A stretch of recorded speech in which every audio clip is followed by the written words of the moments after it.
Well, welcome everyone. It is so great to be here with you today. My name is Christy Mora. I am part of the team here at Jennings, and I am honored to be here today with a couple of our Total Advancement Solutions team members. And today we have a great session planned for you. Kim Jennings and Jennifer Perrow will be leading us through a conversation about engaging with the parents of your K-12 school, building those relationships that are critical to ensuring the invitation for them to invest in your school's mission is anything but transactional. And that's so important. Now, before we get started, I just have a little bit of housekeeping. If you've been joining us for the other two workshops, this is a little bit of a repeat of that, but this workshop will be recorded and we will be sharing a copy of it along with the slides from today's presentation. After we wrap up, we are going to move to a Q&A session, and I know that's where we want to spend a bit of our time here. There's so many questions that came in, so feel free to drop the questions that come up as Jennifer and Kim are speaking into the Q&A feature. This will allow us to see them and respond to them. And you don't have to wait till the end. As they're talking, feel free to do that.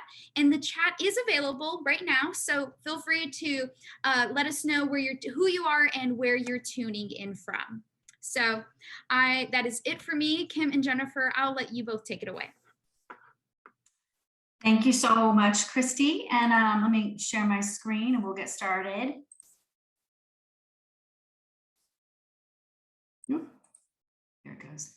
So thank you guys so much for joining us today. As you know, in K-12 school, regardless of whether or not your parents make up most of your giving or just a portion of your giving, there's always room for growth in that area with this really important constituency. So in today's webinar, we're going to cover a couple of things. We're going to talk about mindset, which sort of sets the stage for what we're going to talk about. We'll talk about steps 1 through 3 in growing your parent giving program, and also some tips. Before the Q&A, we'll have a couple of tips for maybe some things to think about with your calendar as you reach out to parents throughout the year. As Christy's already mentioned, the slide deck will be sent to you, and we'll also have some resources that can be sent to you as well. Jennifer and I want you to know there's a lot of content today, and actually this is just the tip of the iceberg. There's so much more we could talk about, and we had to keep cutting and cutting in order to make sure that we gave you just enough. But what we want to say is that if today there's 1 or 2 things that you take away that you can really implement well or begin to strategize about, you should do so. Don't feel like all of the things that we're saying today are things that you must do now or you have to do it all. There are so many ways to reach out to parents and your parent giving program. So don't feel like you have to implement all of the content that we're going to be sharing with you today. And also, the other thing I want to mention is several folks wrote in about the COVID context. Obviously, things are really ever-changing in this world and handling COVID and so forth. So some of the things that we'll talk about are things that you can, in fact, implement. We'll talk, events are more challenging. So we'll try to touch upon various ways that you can be flexible during this COVID time. But know that many of these things are things that you can just continue to strategize about when we're in a post-pandemic, thankfully, post-pandemic world. But why don't we start with, Jennifer and I would love to know some thoughts about what you'd like to take away from this webinar. So if Christy, if you wouldn't mind launching the very first poll, please. So if you could let us know your thoughts here, then we'll get started.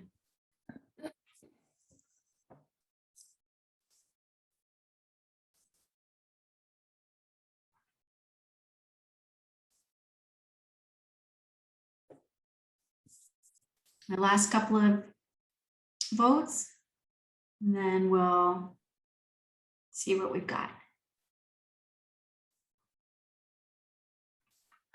Thank you. Okay. Great, thank you.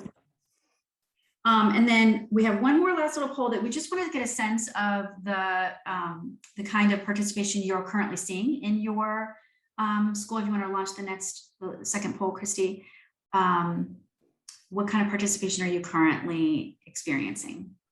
That will help us to shape our webinar as well.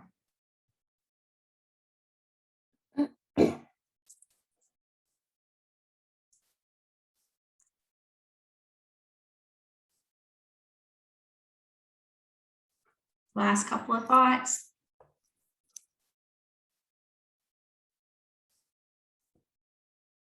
Okay, great. Okay. Thank you very much. All right. There we go. Go ahead. All right. Good to be with all of you.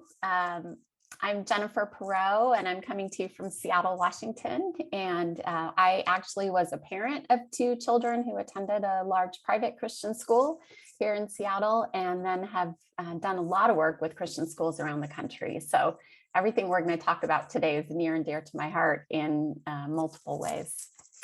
So before we talk about strategies, we like to talk about mindset. And the first thing we're calling kind of step 0 is to think about what your mindset is as you're beginning to think about engaging with parents. As fundraisers for Christian organizations, we are called to a higher purpose than just meeting the fundraising goal. I'm going to share a couple quotes with you from this book, which I highly, highly recommend. If you've been a client of mine, you have this book because I give it to every one of my clients. If you aren't a current client, you can purchase this. This is the workbook version, but the book is available for about $10. It's just a great resource, very thin, easy to read. A couple things that Henry Nouwen says about fundraising. Asking people for money is giving them the opportunity to put their resources at the disposal of the kingdom. To raise funds is to offer people the chance to invest what they have in the work of God. Whether they have much or little is not as important as the possibility of making their money available to God. Nouwen would say that ultimately, fundraising is not about money primarily. It's about relationships, and it's a heart issue.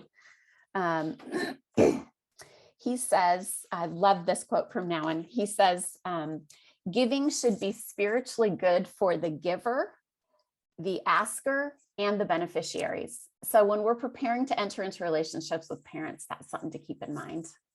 Go ahead, Kim, next slide.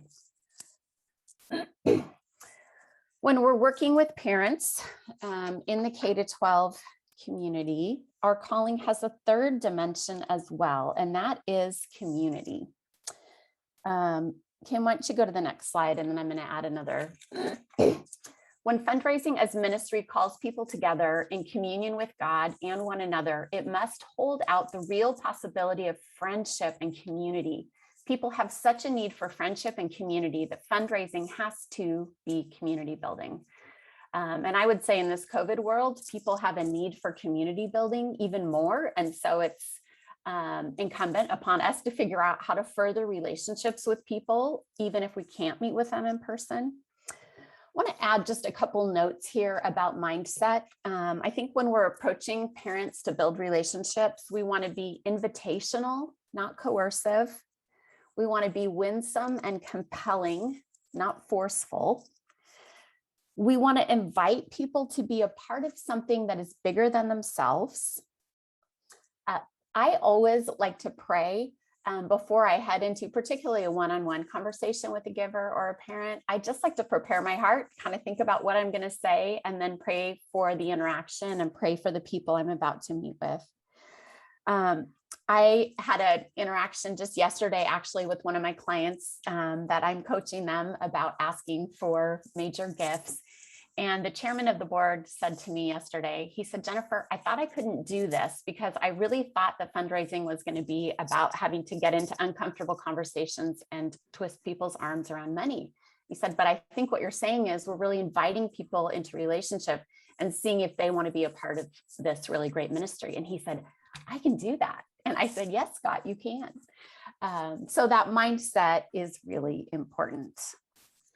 All right, Kim, do you want to talk about messaging a little bit? I do. And jumping off of what you said, Jennifer, I think that that is absolutely true. I think that when people are thinking about soliciting parents, it can make them feel potentially uncomfortable about the arm twisting and such, but it definitely is about invitation. And I found that, you know, I should have mentioned, so I worked in K-12 faith-based schools for about 10 years after working in higher ed.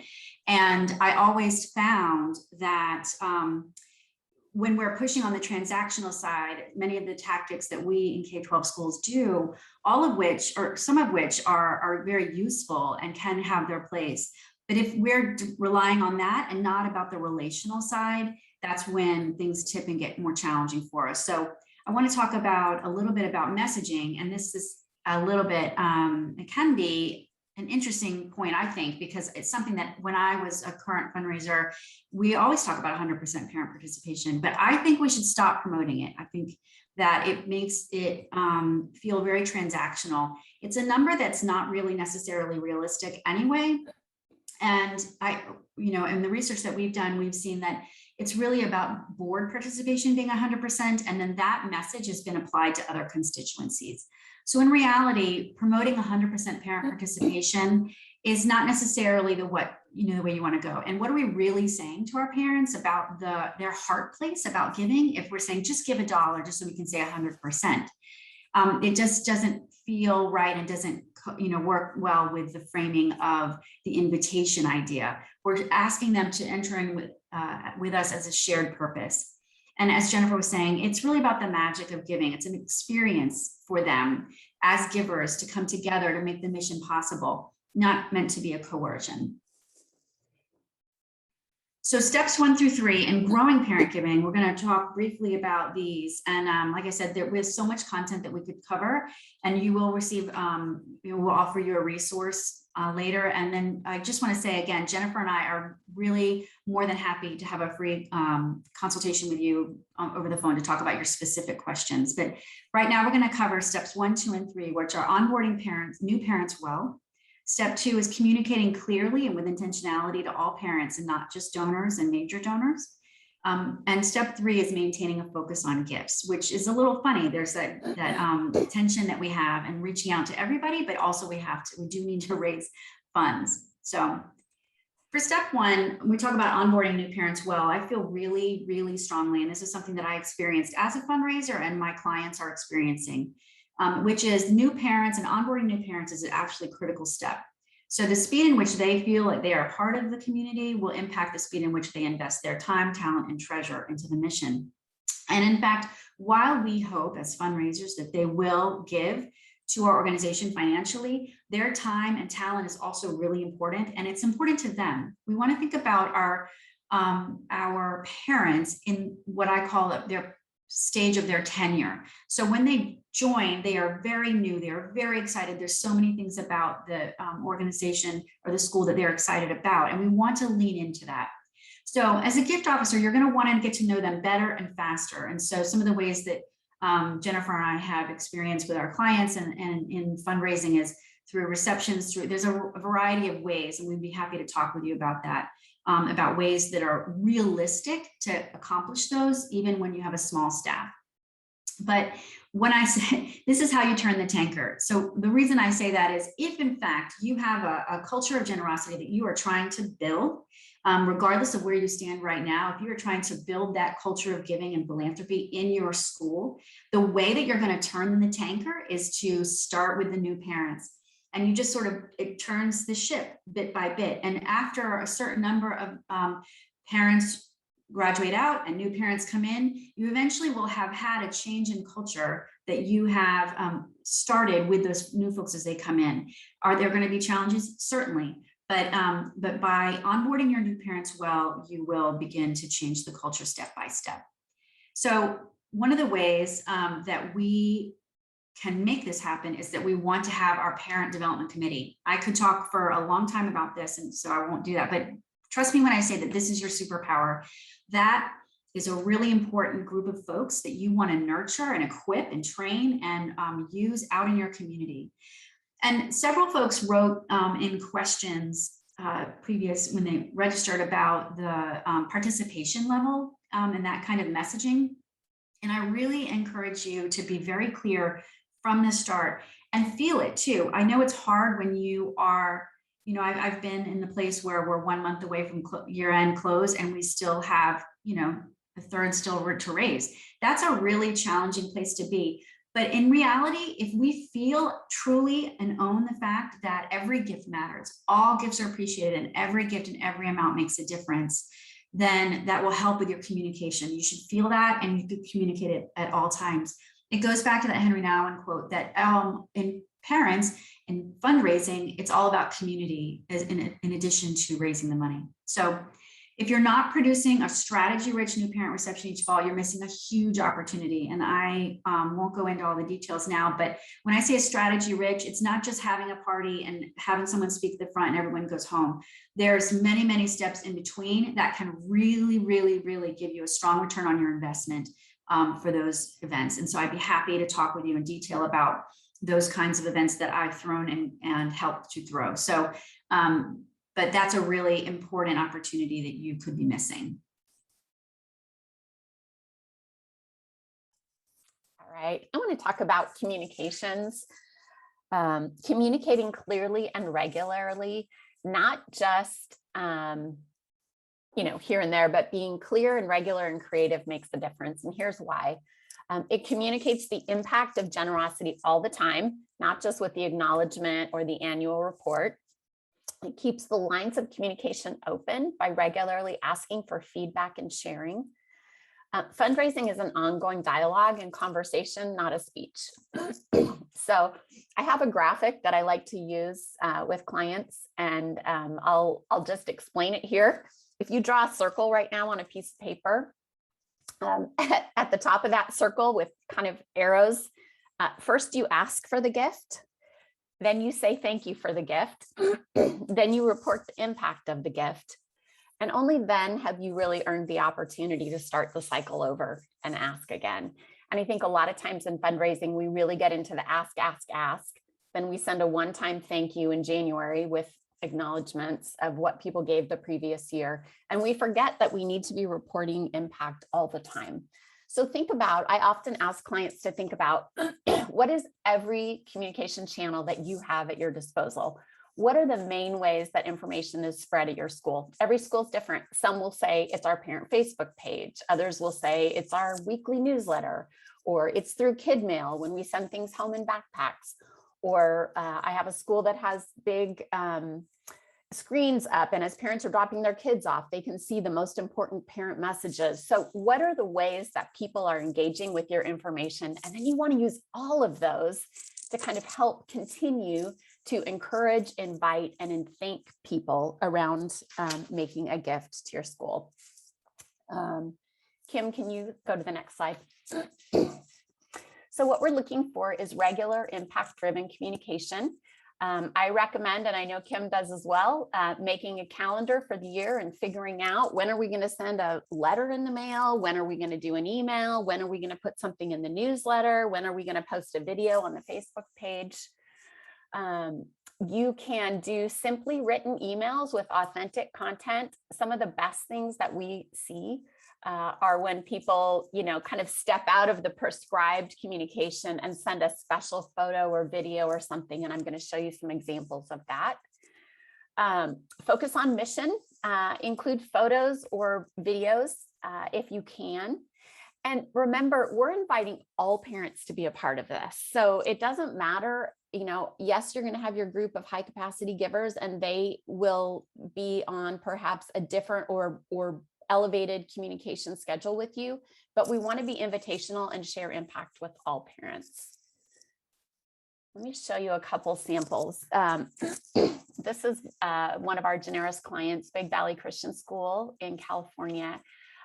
They've done some great work around just simple use of infographics to help people see impact. So this is something that they send out in January, along with their, here's how much you gave to our school and thank you for that. But you can use these kind of simple infographics anytime to let people know, thanks to the generosity of our parents, we were able to purchase 6 additional laptops for our, middle school students to use for science projects. Be specific and then show it creatively. And then we wanted to show you a really simple video. I'm gonna, I just realized I didn't do the sound, so I'm gonna stop share and then reshare real quick. Okay, yep. So that I can do the share sound. Yep. Okay. Okay, So before we show this, I just want to say, we all know there's a place for fancy, big communication videos that are really well done and executed, but they cost money and they take a lot of time. Sometimes you can do something spur of the moment that's really effective, and we liked this. So go ahead and play it, Kim. Hi, I'm Amanda Adamczyk, and welcome to my most favorite day here at BC High, our wrapping party. Behind me, Kim, you I can can't see see over that. 55 clubs, teams, and departments. They are wrapping gifts. My most favorite. Yeah, they can't see the video. Technological difficulties, pause. That's okay. We'll give it one more shot, and if we can't show it. I have a feeling. So now let's try. Can you There see? we go. Okay. Hi, I'm Amanda Adamczyk, and welcome to my most favorite day here at BC High, our wrapping party. Behind me, you can see over 55 clubs, teams, and departments. They are wrapping gifts that have been donated by them for 50 families at my brother's keeper, a tradition that we have and do every year. I wanted to take a moment and say thank you to you. Your gifts help us cultivate students of character and concern for others. And so we wanted to say thank you, and we wish you a Merry Christmas. Great. Thanks, Kim. So that obviously, phone side's back I'm up. coming. Sorry. Yep, no worries. Was just done kind of spur of the moment. Kim and I have also both had good experiences at times with, I'll walk out to a building project and take a quick snapshot of the trucks rolling in on groundbreaking day or whatever, and send it to a major giver and say, you won't believe it, but we're actually, or the windows are going in today. I thought you'd want to see this. Or here's a video of some of our students playing on the new playground equipment that your giving made possible. And you can do that on a micro level by sending a video or a text to a major giver or a new parent. You can also do those kind of things broadly to groups of people. Next slide. Just iterate beyond the typical. And by that, we mean instead of fancy sentences like the annual fund makes professional development possible, be specific and creative. Your gift to the annual fund helps us equip every teachers with new ideas in learning and innovative tools. And then show what those tools are. Show the teachers using the new technology. And I always encourage my clients too, many of you have been parents probably in schools of some kind.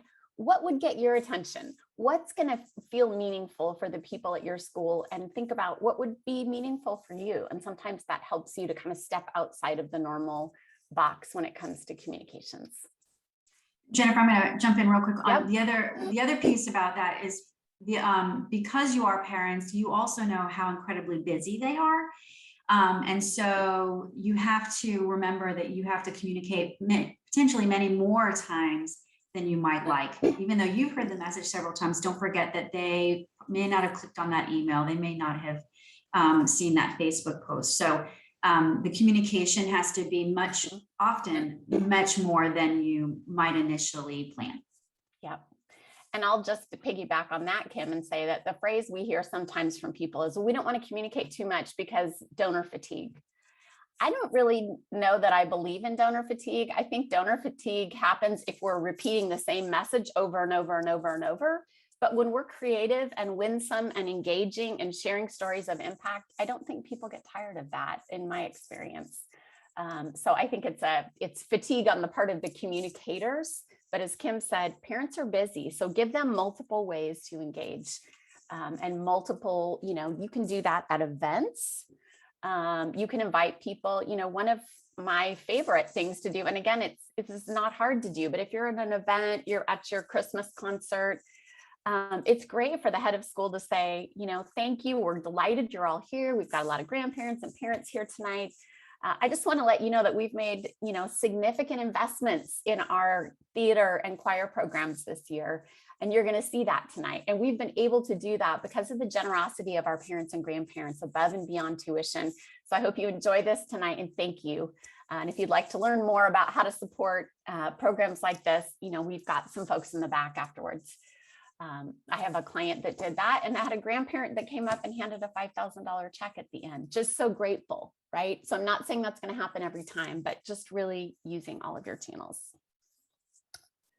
Okay, step 3, focused on gifts. Kind of two things here. I mean, obviously we want to have as many people participate as possible in a meaningful way, but leadership giving, as we all know, or major gifts, is significant. You don't have time to meet with every parent. You don't. So many of you are saying that, you've got less than 50% participation from your parents. So if you were to focus on just a couple things, I would say, as Kim said, start with new parents so you can change the culture and move the tanker. And secondly, focus on people who have capacity that can make those gifts that are really going to make a difference. You need people who can give more. Events are helpful to build community, but at the end of the day, you need to raise funds to hit your goal. Let's go to the next slide. So leverage the impact of giving that you've laid through your regular parent communications, and set aside time daily to be in contact with donors. It's never going to feel urgent to do that. You're going to have a million other things to do, especially right now with COVID and all of the, the tyranny of the urgent. But put time in your calendar. I would recommend, charting some time in your week that is going to be useful for you to either connect with high capacity parents for coffee, or be really purposeful about looking for someone in the hallway, or sending an email, or making a phone call. That is a way to kind of keep these going on an ongoing basis. And then Kim is going to tell us about one idea that she loves. Yes, I think to your point, Jennifer, so I neglected to introduce anything about myself in the beginning. I apologize. But I have worked in a shop with 1.5 folks, and I've worked in a shop with 12 folks. And I'm here to tell you that we hear you, that there is a lot to do, and getting it all done is really hard. My clients range, and their shop sizes are fairly small. I mean, there's so many things you could do. So trying to focus on the gifts can sometimes be challenging when you are also your metrics, most likely from the top of the school, your metrics are not only how much you raise, but your parent participation. And we hear that. So I think that it's difficult, but worthy to have this this two-pronged approach. So you have this community aspect where you're raising participation gifts, and your messaging is very clear about every gift matters, and we appreciate all support. And that is going to be, and then balancing that with your major gift or your leadership gift asks and cultivation. So in support of that, I want to talk just for a minute about the new parent receptions. So the new parent receptions are something, when they're done with a very strategy-rich idea and implementation, one of the things that works well for them is that they can be used as what I call speed discovery meetings. So if you have a new parent reception, and you as a gift officer are there, and you're meeting, people, it's possible to have 10-minute-ish or maybe even more substantive conversations with as many as 10, 15 households. And that allows you then at the end of the night, go home, or, go back to your desk or go home or whatever, and do a brain dump. That allows you to have some speed discovery meetings, so that the two things that makes that important. One is you are able to now note them. And so when you see them on the soccer field, or when you see them at events later on, you can say hello to them and genuinely mean it. Like, it's good to see you again. Because you've had a substantive conversation. It also gives you things that you can use in future cultivation and nurturing of that relationship.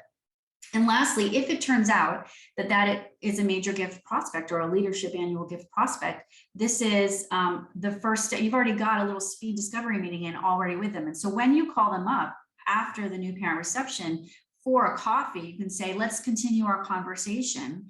It eventually can turn into a gift conversation. So I really feel pretty strongly these new parent receptions are a really nice way to implement the two-pronged approach. You are spreading community and really getting to know people, and you're avoiding the fact you do have to prioritize time. You only have so many hours in a day. So you're not only meeting with major donors and that's it, and other parents' gifts aren't important. Every gift is important, and you can communicate that because you have had face-to-face conversations with as many people as possible. The other part about focusing on gifts is some tips that we would give is to create a gift pyramid for your annual goals, exactly like you would for a capital campaign.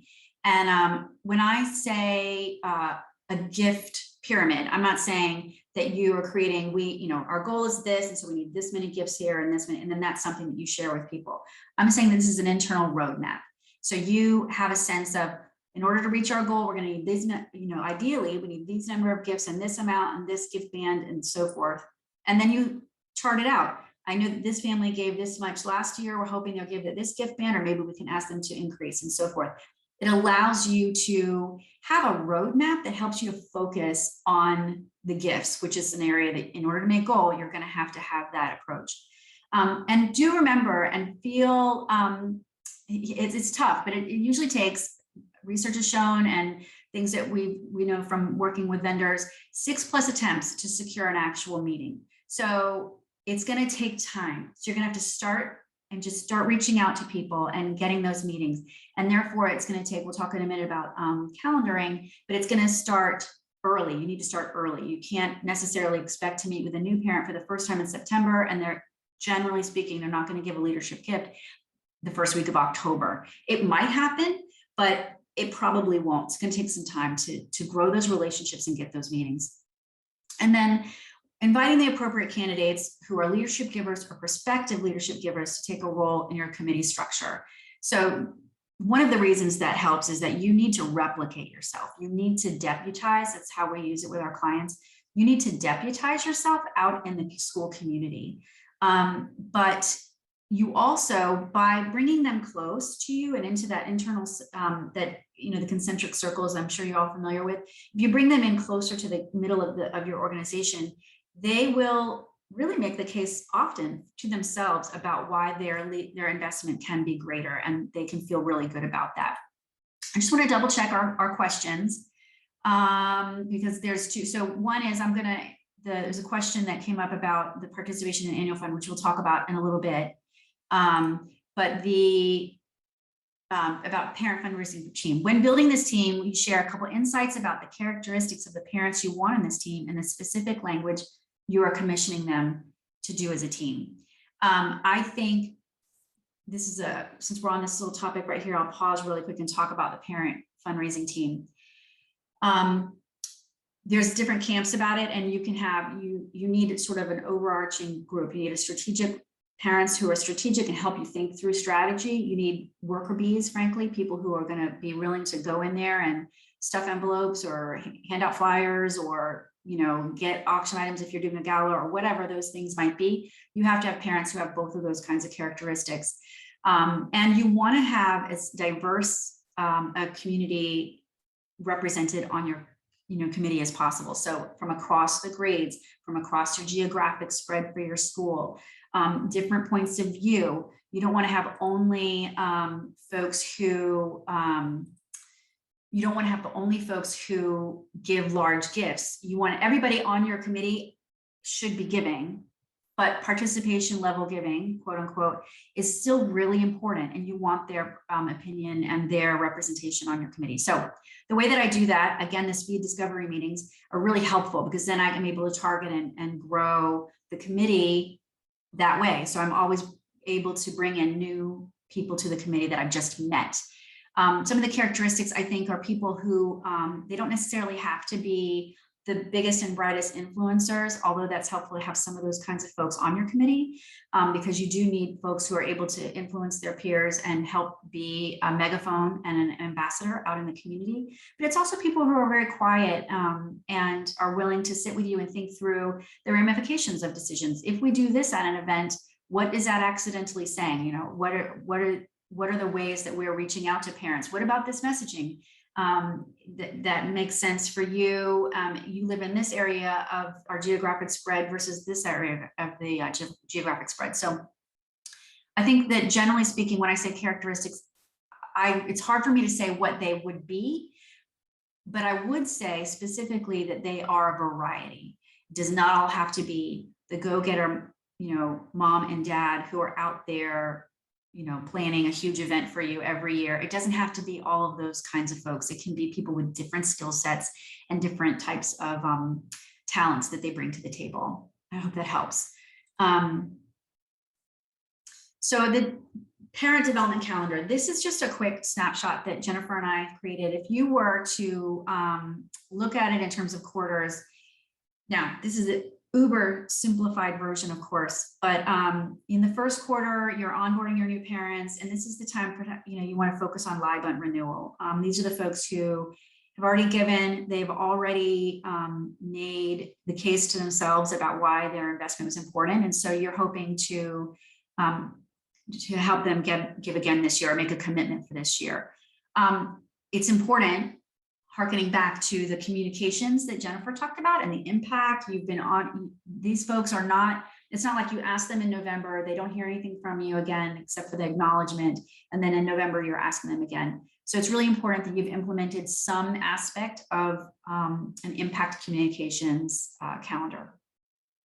Second quarter, you're continuing to do live event renewal, and if you haven't already, you're really starting to secure those leadership annual gifts, because theoretically you've been communicating in that first quarter, and now you can go back and hopefully secure people who are asking them to give more or to give their first time gift. Again, third quarter is the same thing, and third quarter is about when things seem to generally quiet down. We're talking January, February, March, and at least in the Northeast where I was prior, things are colder, more quiet. There's fewer events happening. Sports aren't outside there. So it's just, generally speaking, it's a little easier to slow the pace down just a bit. And that's when I look to recruit the members of the Parent Development Committee.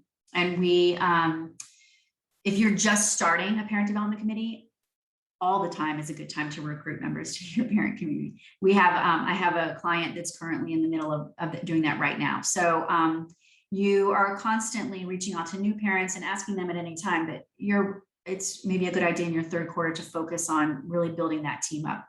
And then in your fourth quarter, you are really bringing everything to home. And June 30th is the end. So you're renewing those final gifts. And that's when you're doing one-on-one new parent outreach. So folks that you had really hoped would give and they have not yet, new parents, I mean, this is the time where, if you haven't already, you want to have a conversation with them one-on-one, and hopefully they will have felt the impact of the school and what their child or children are feeling. And you want to talk about that one-on-one with them about why their investment in their first year is a really important and special thing for them to do.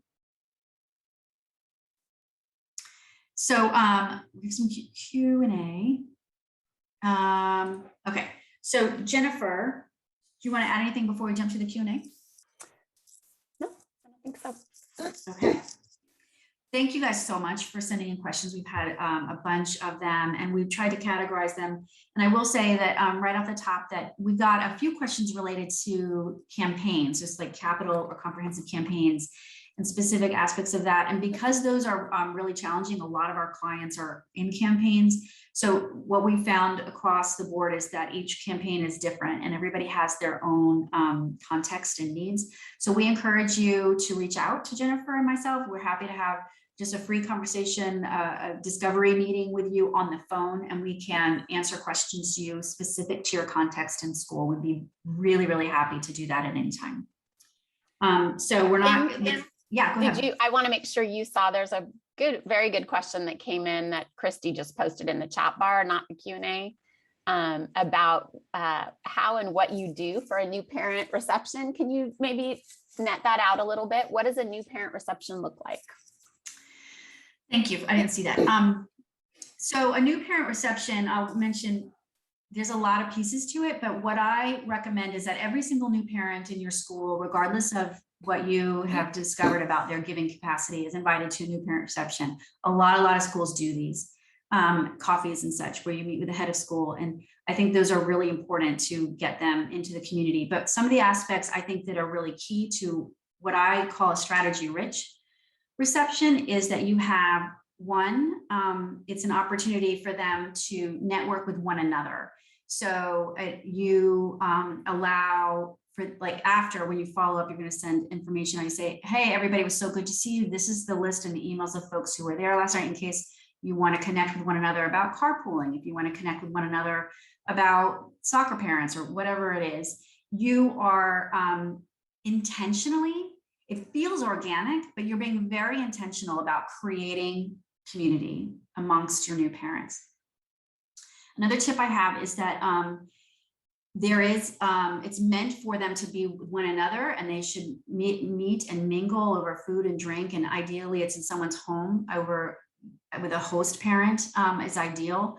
But there is a very small program, and that program is just you standing up in front of the room. And this can be controversial. I don't think a head of school should be there. I think it should be, if it's in a home, I think it should just be the gift officer, the parent person, the VP, the DOD, saying, welcome to our school. We're so glad to have you here.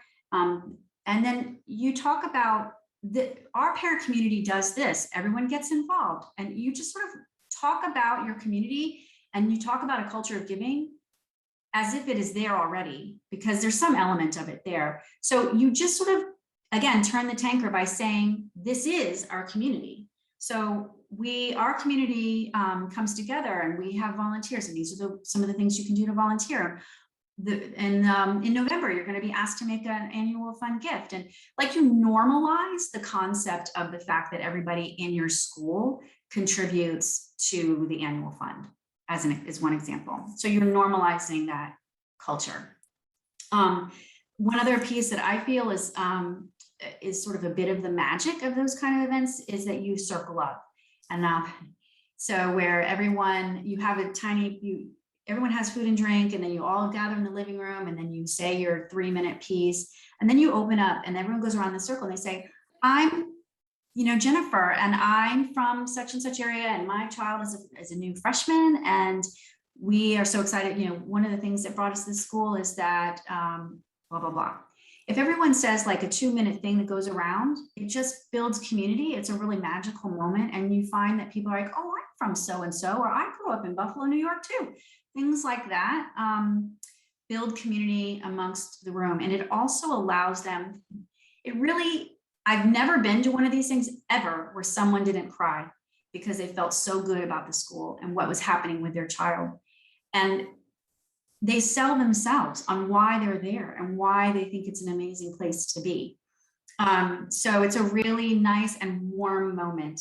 But the other thing that makes it strategy rich is that there's follow-up. It's very intentional. You're reaching out afterward.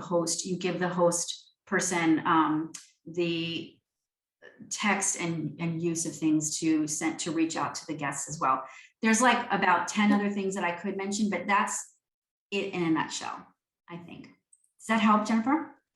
Or actually, who asked the question? I hope that helps. I don't actually know who asked that question, but let me just add something. I'm not quite sure where it goes, but I'm going to add it here. When we're talking about parents influencing other parents, this could either be kind of a testimonial at a parent event, or it could be done in written form. But one of the most effective things that I've seen in terms of parents encouraging other parents to engage is like a letter that perhaps would go out with the annual appeal in November from a current parent saying, we've been at this school for 3 years. We came here because of whatever. People ask, why would you give to the school above and beyond tuition? We're already giving so much, but I want to tell you why we love giving to this school. And I never want people to say how much they're giving, but this modeling is really important. So when we talk about building a culture of generosity among parents, whether it's a parent sharing a verbal testimony or sending a letter and doing it from one of your influential parents or couple, that can be a really good way to model for others the behavior that we're trying to see. So 100% agree with that. And that's one of the reasons why development committee is helpful, because you're replicating that modeling across your school. Yep. Q&A, we're getting a couple more. What are your recommendations? Jennifer, do you want to, so this question is, what are your recommendations in light of your talk for a small school, pre-K through 12, with less than 200 students enrolled with a diverse economic profile? Yeah, I think some thoughts, but do you want to jump in that? Sure. I think the things we have talked about still work. Again, I'm a real fan of modeling. I think it's really effective. And And, when we're talking about building this culture, we don't want to always parade out the very wealthiest family that everybody knows probably gives huge gifts to the school because there's a building named after them and they drive a, very expensive car. It can be just as impactful in a small school with a small group of parents to have, a single mom say, I'm so grateful to have my kids here. And it's actually kind of a struggle for us financially to, for me to have our kids here, but I'm grateful for tuition assistance. And because of that, I make a small gift every month to the school because I just want to be able to give back a little bit, or, so some of those kind of things that cater to the population, I guess, of your school. Don't just parade out the people who everybody knows are your typical givers. I 100% agree with that, Jennifer. I think that the things that we've mentioned today are scalable. So whether it's a small school or a medium or big size school, you can theoretically scale the things that we've talked about accordingly. But you definitely, if you're going to create a culture of generosity and a culture of philanthropy across your entire school, you definitely don't want to just focus on those big donors, and because that can be off-putting, as you all know. But I think allowing for folks, everybody, again, going back to mindset, everybody who is, now granted, some of the schools, you may not be a covenantal school, but Christians are asked to give our resources to God's work. And so as a Christian school, it's God's work, and we owe it to our entire community to invite everyone to be a part of it. So I think that even folks who are on financial aid in a very appropriate way should be given the opportunity to give a gift that's meaningful to them in whatever way that they like to do that. So I think that it's important to keep that in mind, even in the smaller schools, even when there's a very diverse population, socioeconomic level. I think everybody should have an opportunity to join in and be a part of the community. When do you believe is the ideal time to hold a new parent meeting? First week, end of first month? I think that, well, like the new parent receptions, I think is what you're probably referring to. And I'd say early. I think early, I think it's in the first month of school as you're trying to get a couple of, depending on how many new parents you have. I think you want to really get them started off on the right foot, because what they are eager to do, I mentioned earlier about the stages of the tenure. This stage of their tenure as a parent is they are really excited and want to become involved and want to get to know their new community. So providing that opportunity is really important right out of that. So Jennifer, one of the questions that talked about, there's in the Q&A, and then also some other questions, we received a couple of questions regarding participation and participation rates and so forth. And I just wanted to ask, hold on, let me get back here. So can you talk a little bit about on the messaging side, because your communication is so strong. Can you talk about leading our parents to believe that participation versus gift size matters? Is a question we received. It's funny because I will say Kim and I approach this a little bit differently, which goes to show there's more than one way to do things. So I sometimes do have schools that want to talk about aiming for 100% participation. And I'm not opposed to that. I think in some ways that sort of invitation, we're all in this together, can be really helpful. And, like Kim said, for sure, we want participation from 100% participation from boards and from your development committee.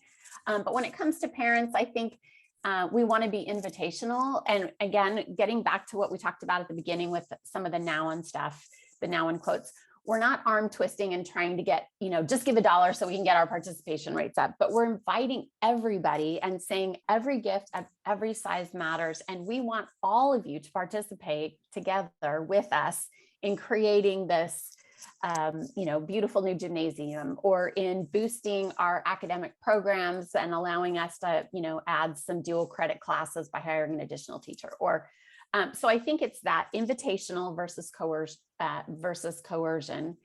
and kind of putting out there as the goal that we want everyone to participate, but not hammering down on people who don't and trying to get a small gift from them just to make your numbers look good. Yeah, I think that's true. And I'm on the, I think that there's times when like the class versus class participation, which I have seen and have done. And I think that sometimes it's helpful and sometimes it depends on the tone of it. Sometimes it feels more coercion than helpful and competitive. So, I think that you just have to sort of take that as it comes. We received a couple questions about high capacity donors, and I just wanted to mention before we run out of time, Jennings has actually two resources that I think might be helpful for y'all on the call. One is there was a webinar a few weeks ago as part of our series about engaging high capacity donors, and I know that Jennings that would be available to you for download. And then there was another conversation, a video we produced about major gift. Working with major donors. And so that also is available for download as well, if that's a particular area of interest to you. Let me add here, can I throw something out there too, Kim, related to major gifts? Some of you, depending on the size of your shop and what kind of database you use, may already be using wealth screening as a tool. I mean, the questions sometimes are, how do we know who our high capacity givers are? Sometimes you don't know. One of the things that we offer for the clients that we work with is access to wealth screening. We use DonorSnap, and it can be, if you've never done wealth screening, we offer that to our clients at a really affordable rate. And it's a good thing to do once a year or every few years, because there will be some surprises in there. And there might be people who have capacity that you aren't aware of. And that's really helpful to surface those folks. In the few minutes remaining, Jennifer, you have done a lot of work on give days. Do you want to, let's talk just 2 seconds about give days, because those are often a really important tactic for schools, and Giving Tuesday is coming up in not too long from now, which I'll put a little plug into. We have an amazing bunch of resources regarding give days and Giving Tuesday here at Jennings. Jennifer, if you had 2 tips that you wanted to share regarding putting together a give day for a school, what would those 2 tips be? I'm dropping this on you. I didn't do this. One thing I would say for sure, and I know Kim and I both agree on this, Giving Tuesday is great, but it is not the only day to do a give day. So yes, it's coming up, and if you've been creating a plan for it, great. If you haven't, you can do a give day at any point in the year, and frankly, you're going to have less competition for people's attention. Kim and I both think that sometimes there's a day that's meaningful to your school community, and it might be, the day your school was founded, which, could be May 1st of whatever. Maybe it's a Founders Day, Givers Day, or something like that. So pick a day that works well for your school community. Doesn't have to be in November. So that's the first thing. Second thing is, there's a lot of work that needs to happen before the giving day in order for it to be successful. So don't just think that you can turn on, hey, we're participating in Giving Day and National Giving Day, and everybody's going to line up and find your school and make a big gift. If you aren't communicating to parents and grandparents, and you haven't created some matching gifts and some excitement and built a communication plan in advance, you're not going to have a successful Giving Day. So what you do before and after that day is perhaps more important, or as important as what you do on the day. 100%. Yeah, I definitely agree. We have about 3 minutes left. Are there any last questions?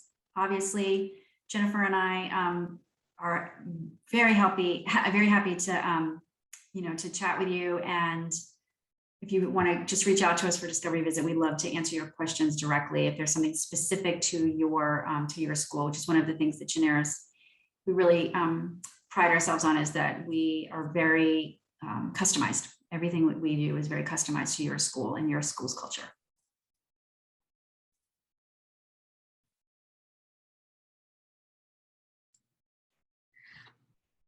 All right, it looks like we are at the time to wrap. Kim and Jennifer, thank you so much. This was incredibly helpful, such a wealth of great information and wisdom and insight, and just so much of what you've gathered over your time in these roles. So you both mentioned a ton of resources that I did drop in the chat.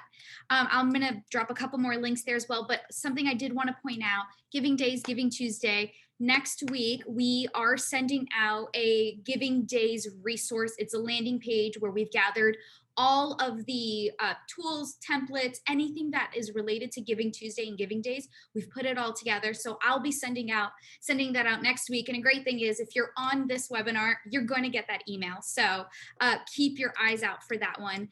So thank you so much. Like Kim and Jennifer have already said, if you have questions about any of the things we mentioned here, please feel free to schedule a complimentary consultation. I know that so many of these questions are nuanced and based on context and culture, so the best way we can answer that is through conversation. And lastly, let's not forget to register for the last workshop of our series, which is about campaigns. So I know, Kim, you said a lot of those questions that came in during registration were campaign focused. This is going to be a great conversation. The workshop is called Fresh Thinking About Campaigns, a Reason to Ask and a Reason to Give. It's taking place on October 20th. That's a Wednesday at 1 p.m. Eastern Time. It's going to be led by Mark Dillon, and Jennifer will be joining us for that one, along with Jeff Hensley and Carla Ray. So we have a good chunk of our advancement team is going to be a part of this conversation. So it's surely going to be a great one. So again, thank you everyone. And right now in the chat, I'm going to drop some links of how you can get started to schedule that consult, how to connect with Kim, how to connect with Jennifer, and how to register for these workshops. And if you can't copy and paste it, I'm sending it to you in an email. So thank you so much, everyone, for joining us. This was an absolute pleasure. Thank you guys so much for coming.